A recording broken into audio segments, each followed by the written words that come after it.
Hello dears, എല്ലാവർക്കും നമസ്കാരം. Welcome back to Isha spicy taste. ഇന്ന് ഞാൻ നിങ്ങളുടെ മുന്നിൽ വന്നിരിക്കുന്നത് വളരെ വ്യത്യസ്തമായിട്ട് ഇതുവരെ ആരും കഴിക്കാത്ത ഒരു അടിപൊളി ഈവനിങ് സ്നാക്സിൻ്റെ റെസിപ്പിയും കൊണ്ടാണ് വന്നേക്കുന്നത്. അപ്പോൾ തീർച്ചയായിട്ടും ഈ ഒരു റെസിപ്പി നിങ്ങൾക്ക് എല്ലാവർക്കും ഇഷ്ടപ്പെടുന്നതായിരിക്കും. സോ റെസിപ്പി എല്ലാവരും സ്കിപ്പ് ചെയ്യാതെ കണ്ടോളൂ. കണ്ടതിന് ശേഷം നിങ്ങളുടെ ഫീഡ്ബാക്ക് എന്നിൽ അറിയിക്കാൻ മറക്കല്ല. കൂടാതെ ഇതുവരെ ആരെങ്കിലും സബ്സ്ക്രൈബ് ചെയ്യാത്തവരുണ്ടെങ്കിൽ ഒന്ന് സബ്സ്ക്രൈബും കൂടെ ചെയ്ത് നമ്മളെന്ന് സപ്പോർട്ട് ചെയ്തേക്കണേ. ആ തൊട്ടടുത്തുള്ള ബെൽ ബട്ടൺ കൂടെ ഒന്ന് ക്ലിക്ക് ചെയ്യുവാണെങ്കിൽ ഞാൻ ഇടുന്ന പുതിയ പുതിയ വീഡിയോസിൻ്റെ നോട്ടിഫിക്കേഷൻ നിങ്ങൾക്ക് അപ്പോൾ തന്നെ കിട്ടുന്നതായിരിക്കും. അപ്പോൾ പെട്ടെന്ന് തന്നെ നമുക്ക് ഈ ഒരു അടിപൊളി ഈവനിങ് സ്നാക്സ് എങ്ങനെയാണ് തയ്യാറാക്കുന്നതെന്ന് നോക്കിയിട്ട് തരാം കേട്ടോ. ഇതിനായിട്ട് നമുക്കൊരു പാൻ അടുപ്പത്ത് വെക്കാം. അതിലോട്ട് 2 ടേബിൾ സ്പൂൺ ഓയിൽ ചേർത്ത് ഓയിൽ നന്നായിട്ടൊന്ന് ചൂടായതിന് ശേഷം ഇതിലോട്ട് ഒരു 1/2 ടീസ്പൂൺ ജീരകം ചേർക്കാം.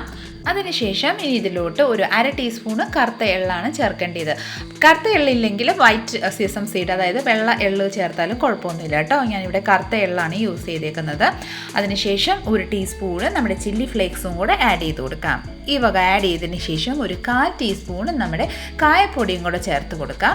അതിനുശേഷം ഒരു 1/4 ടീസ്പൂൺ മഞ്ഞൾപ്പൊടി, ജസ്റ്റ് ഒരു കളർ കിട്ടാൻ വേണ്ടിയിട്ടാണ് മഞ്ഞൾപ്പൊടിയും കൂടെ ചേർത്ത് കൊടുത്തതിന് ശേഷം ആ ജീരകവും എള്ളും നന്നായിട്ടൊന്ന് പൊട്ടി വരുന്നിടം വരെ നമുക്കൊന്ന് വഴറ്റി കൊടുക്കാം. നന്നായിട്ട് ഈ വക പൊട്ടിയതിന് ശേഷം നമുക്കിതിലോട്ട് ഒരു 1/2 കപ്പ് നമ്മുടെ കടലപ്പൊടിയും കൂടെ ചേർത്ത് കൊടുക്കാം. അതിനുശേഷം നന്നായിട്ടൊരു നല്ലൊരു സ്മെല്ല് വരുന്നിടം വരെ നമുക്ക് ഈ ഒരു കടലമാവ് നന്നായിട്ടൊന്ന് റോസ്റ്റ് ചെയ്തെടുക്കാം. നോക്കിക്കോളൂ, നന്നായിട്ടൊന്ന് റോസ്റ്റായി വരുന്നുണ്ട്. ഒരു 2 to 3 മിനിറ്റ് നമുക്ക് ഇതുപോലെ തന്നെ ലോ ഫ്ലെയിമിൽ വെച്ചിട്ട് നന്നായിട്ടൊന്ന് റോസ്റ്റ് ചെയ്തെടുക്കാം. നോക്കിക്കോളൂ, ഇതുപോലെ ലൈറ്റ് ഒരു ഗോൾഡൻ ഷെയ്ഡ് നല്ലൊരു മണം വരും, നമുക്ക് അറിയാൻ പറ്റും. ആ ഒരു സമയം വരെ റോസ്റ്റ് ചെയ്തതിന് ശേഷം നമുക്ക് ഇത് ജസ്റ്റ് ഒന്ന് മാറ്റി വെച്ച് നന്നായിട്ടൊന്ന് തണുക്കാൻ വേണ്ടിയിട്ട് ഒന്ന് വെച്ച് കൊടുക്കാം. ഇനി നമുക്കൊരു ബൗൾ എടുക്കാം. ബൗളിലോട്ട് ഒരു സ്ട്രെയിനർ വെച്ച് കൊടുക്കാം കേട്ടോ. സ്ട്രെയിനർ വെച്ചതിന് ശേഷം ഇനി നമുക്ക് ഇതിലോട്ട് 1 കപ്പ് അവലാണ് ഞാൻ എടുത്തിരിക്കുന്നത്. അത് നമ്മൾ നമ്മുടെ അവൽ ഉപ്പുമാവ് തയ്യാറാക്കിയില്ലേ, ആ ഒരു പോഹാടെ, അതായത് നമ്മുടെ ആ ഒരു അവലാണ് നമ്മൾ യൂസ് ചെയ്യുന്നത്. അതില്ലെങ്കിൽ സാധാരണ അവലാണെങ്കിലും കുഴപ്പമൊന്നുമില്ല കേട്ടോ. അത് ഈ ഒരു സ്ട്രെയിനറിലോട്ട് വെച്ച് കൊടുത്തതിന് ശേഷം കുറേശ്ശെ വെള്ളം ഒഴിച്ച് നന്നായിട്ട് ഈ ഒരു അവലൊന്ന് വാഷ് ചെയ്തെടുക്കാം. നോക്കിക്കോളൂ, നന്നായിട്ട് വാഷ് ആയിട്ടുണ്ട്. ആ വെള്ളം നന്നായിട്ട് വേസ്റ്റ് നമുക്ക് കാണാൻ പറ്റും. അപ്പോൾ അത് ജസ്റ്റ് വെള്ളം ഒന്ന് കളഞ്ഞതിന് ശേഷം നമുക്ക് ഈ ഒരു അവല് വേറെ ഒരു ബൗളിലോട്ട് ഒന്ന് ട്രാൻസ്ഫർ ചെയ്ത് കൊടുക്കാം കേട്ടോ. അതാ ഇതുപോലെ ഒന്ന് ട്രാൻസ്ഫർ ചെയ്തതിന് ശേഷം ഇതിലോട്ട് 1 ടേബിൾ സ്പൂൺ വെള്ളം കൂടെ ചേർത്ത് കൊടുക്കാം. വെള്ളം ചേർത്തതിന് ശേഷം കൈ കൊണ്ട് ജസ്റ്റ് ഒന്ന് മിക്സ് ചെയ്ത് നന്നായിട്ട് ഇതുപോലെ തട്ടിപ്പൊത്തി നമുക്ക് ലിഡിറ്റ് ക്ലോസ് ചെയ്ത് ഒരു 10 മിനിറ്റ് റെസ്റ്റിന് വെച്ച് കൊടുക്കാം.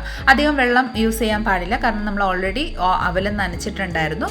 നന്നായിട്ട് വാഷ് ചെയ്ത സമയത്ത് വെള്ളമുണ്ട്. അപ്പോൾ സോ നമുക്ക് ജസ്റ്റ് ഒന്ന് 1 ടേബിൾ വെള്ളം ഒഴിച്ചതിന് ശേഷം ലിഡിറ്റ് ക്ലോസ് ചെയ്ത് റെസ്റ്റിന് വെക്കാം. അതിനുശേഷം ഒരു 10 to 20 മിനിറ്റിന് ശേഷം എന്താ നോക്കിക്കൊള്ളൂ, നമ്മുടെ അവൽ നന്നായിട്ടൊന്ന് സ്മാഷ് ആയി കിട്ടുന്നുണ്ട്. നിങ്ങൾക്ക് കാണുമ്പോൾ തന്നെ മനസ്സിലായി കാണും, നന്നായിട്ട് സ്മാഷ് ആയി വരുന്നുണ്ട് ഈ ഒരു പരുവത്തിൽ. ഇനി നമുക്ക് ഇതിലോട്ട് കുറച്ച് മല്ലിയിലയും കുറച്ച് കരിവേപ്പിലയും ഞാൻ നന്നായിട്ടൊന്ന് ചോപ്പ് ചെയ്ത് വെച്ചിട്ടുണ്ടായിരുന്നു. അതും നമുക്ക് ഇതിലോട്ട് ഒന്ന് ആഡ് ചെയ്ത് കൊടുക്കാം. അതിനുശേഷം നമ്മൾ തണുക്കാൻ വേണ്ടിയിട്ട് മാറ്റി വെച്ച ആ ഒരു കടലമാവ് നമുക്ക് ഇതിലോട്ട് ഒന്ന് ചേർത്ത് കൊടുക്കാം. ഇനി ഇതിലോട്ട് ആവശ്യമനുസരിച്ച് ഉപ്പും കൂടെ ചേർത്ത് കൊടുത്തതിന് ശേഷം കൈ കൊണ്ട് നന്നായിട്ടൊന്ന് മിക്സ് ചെയ്ത് കൊടുക്കാം കേട്ടോ. ആദ്യം നന്നായിട്ടൊന്ന് കൈ കൊണ്ട് ചിരട്ടി നന്നായിട്ടൊന്ന് മിക്സ് ചെയ്ത് കൊടുക്കാം. നന്നായിട്ടൊന്ന് മിക്സ് ചെയ്തതിന് ശേഷം നല്ല ഡ്രൈ ഫീൽ വരുന്നുണ്ടെങ്കിൽ നമുക്കിതിലോട്ട് കുറേശ്ശെ വെള്ളം, അതായത് ഓരോ ടേബിൾ സ്പൂൺ വെച്ച് നമുക്ക് വെള്ളം ചേർത്തിട്ട് വേണം നമുക്ക് ഒരു ടൈറ്റ് ഡോ ആക്കി ഒന്ന് മാറ്റിയെടുക്കാം. ഞാനിവിടെ 1 ടേബിൾ സ്പൂൺ വെള്ളമാണ് ചേർത്തിരിക്കുന്നത്. അത് വെച്ച് നന്നായിട്ടൊന്ന് മിക്സ് ചെയ്തതിന് ശേഷം ഒരു ടൈറ്റ് ഡോ ആയിട്ട് നമ്മുടെ ഇവിടെ റെഡി ആയിട്ടുണ്ട്. ഇനി നമുക്ക് കൈപ്പത്തിയിൽ 1 ടീസ്പൂൺ നമ്മുടെ ഓയിൽ ഒന്ന് ചേർത്തതിന് ശേഷം ആ ഓയിൽ വെച്ച് തന്നെ നന്നായിട്ടൊന്ന് സ്മാഷ് ചെയ്ത് നന്നായിട്ടൊന്ന് ടൈറ്റ് ഡോ ആക്കി റെഡിയാക്കി എടുക്കാം. അതിനുശേഷം നമുക്ക് റെസ്റ്റിനൊന്നും വെക്കേണ്ട ആവശ്യമൊന്നുമില്ല. ഇതുപോലെ നമുക്ക് ചെറിയ ഉരുളയാക്കി ജസ്റ്റ് ഒന്ന് എടുത്തതിന് ശേഷം കൈമേ പത്തിയിലോട്ട് ഒന്ന് റോൾ ചെയ്തെടുക്കാം. റോൾ ചെയ്തതിന് ശേഷം നമ്മുടെ കൈപ്പത്തിമേ വെച്ചിട്ട് ഇതുപോലെ ചെറിയ കുട്ടി പപ്പടത്തിൻ്റെ ഷേപ്പിലോട്ട് നമുക്ക് കൈമേ പ്രസ് ചെയ്ത് തന്നെ നമുക്കൊന്ന് ഷേപ്പിലാക്കിയെടുക്കാം. അധികം വലുതാകാൻ പാടില്ല, കാരണം അധികം വലുതായി കഴിഞ്ഞാൽ അത് പൊട്ടി സാധ്യതയുണ്ട്. സോ ഇതുപോലെ കുട്ടി പപ്പടത്തിൻ്റെ ആ ഒരു ഷേപ്പിൽ ജസ്റ്റ് ഒന്ന് പ്രസ് ചെയ്ത് ഇതുപോലെ ഒന്ന് ആക്കി വേറെ പ്ലേറ്റിലോട്ട് ഒന്ന് മാറ്റി കൊടുക്കാം. ഇനി ബാക്കിയുള്ളത് കൂടെ നമുക്ക് അതേ സെയിം രീതിയിലൊന്ന് ചെയ്തെടുക്കാം കേട്ടോ. അപ്പോൾ ഇതാ നന്നായിട്ടൊന്ന് നമ്മുടെ ഈ ഒരു ബേസ് നമ്മൾ റെഡിയാക്കി വെച്ചിട്ടുണ്ട്. നമുക്കിതൊന്ന് ഫ്രൈ ചെയ്തെടുക്കാം. അതിനായിട്ട് ഒരു കടായി അടുപ്പത്ത് വെക്കാം. അതിലോട്ട് ആവശ്യമനുസരിച്ച് ഓയിൽ ചേർത്ത് ഓയിൽ നന്നായിട്ടൊന്ന് ചൂടായതിന് ശേഷം ഫ്ലെയിം മീഡിയത്തിലോട്ട് വെച്ചതിന് ശേഷം നമുക്ക് ഓരോന്നായിട്ട് ഇതുപോലെ ചേർത്ത് തിരിച്ചും മറിച്ചും വെച്ച് നന്നായിട്ടൊന്ന് ഡീപ് ഫ്രൈ ചെയ്തെടുക്കാം കേട്ടോ. നല്ലൊരു ഗോൾഡൻ ക്രിസ്പ് ആവുന്നിടം വരെ വേണം നമുക്കിതൊന്ന് ഫ്രൈ ചെയ്തെടുക്കാൻ. തിരിച്ചും മറിച്ചും എല്ലാ ഭാഗവും നന്നായിട്ടൊന്ന് ഫ്രൈ ആവുന്നിടം വരെ നമുക്കൊന്ന് ഫ്രൈ ചെയ്തെടുക്കാം. അപ്പോൾ ഇതാ നോക്കിക്കോളൂ, ഇതാ ഇതുപോലെ നല്ല ക്രിസ്പ് ആവുന്നിടം വരെ നമുക്ക് ഈ ഒരു ബേസ്, അതായത് ഈ ഒരു 4 മണി പലഹാരം നമ്മൾ ഫ്രൈ ചെയ്തെടുക്കേണ്ടത് കേട്ടോ. അപ്പോൾ ഇതുപോലെ തന്നെ നമുക്ക് ബാക്കി എല്ലാം ഒന്ന് ഫ്രൈ ചെയ്തെടുക്കാം.